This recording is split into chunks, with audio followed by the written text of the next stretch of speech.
ذکر الہی اتنی بڑی چیز ہے کہ آپ کی ہر مصیبت ٹل جائے گی۔ اللہ اکبر۔ آپ کی ہر پریشانی ختم ہو جائے گی۔ بہت سارے لوگ پریشان ہیں، بہت سارے لوگ مصیبت سے دوچار ہیں۔ آج آپ یہ نسخہ کیمیا لے جائیے، پاورفل میں طریقہ اور نسخہ آپ کو بتلا رہا ہوں۔ اگر آپ اس کو لازم پکڑیں گے تو بڑی سی بڑی مصیبت بھی آپ کی ٹل جائے گی، صرف ذکر الہی سے، صرف سبحان اللہ، الحمدللہ، لا الہ الا اللہ، اللہ اکبر کہنے سے آپ کی ہر مصیبت ٹل جائے گی۔ شرط یہ ہے کہ آپ ہمیشہ اپنے زبان پر اللہ کے ذکر کے کلمات کو جاری رکھیں۔ اب آپ کہیں گے کہ مولانا دلیل دیجئے اس بات پر، تو آپ جو ہے سورہ الصافات کو پڑھیے۔ اس سورہ کے اندر اللہ رب العالمین نے حضرت یونس علیہ السلام کا تذکرہ کیا ہے۔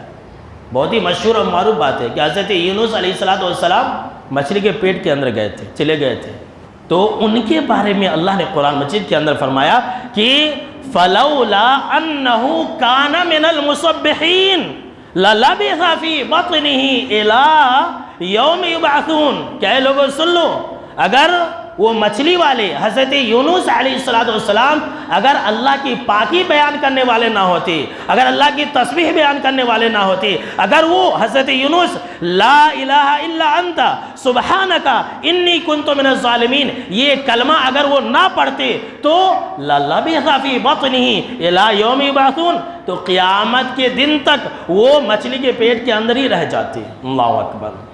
ہم اور آپ جانتے ہیں، قرآن یہ گواہی دیتا ہے کہ حضرت یونس علیہ السلام نے جب تسبیح والے کلمات کو ادا کیا اور ذکر و اذکار کو لازم پکڑا تو اللہ رب العالمین نے ایسی جگہ سے انہیں نجات دلا دی جہاں سوائے موت کی اور کوئی دوسرا راستہ نہیں تھا۔ بھائی مچھلی کے پیٹ کے اندر کوئی زندہ بچ سکتا ہے؟ مچھلی کے پیٹ کا اندھیرا، سمندر کا اندھیرا، اور اس میں سے وہ مچھلی جا کر کے سمندر کے نچلے حصے میں جا کے بیٹھ گئی تھی۔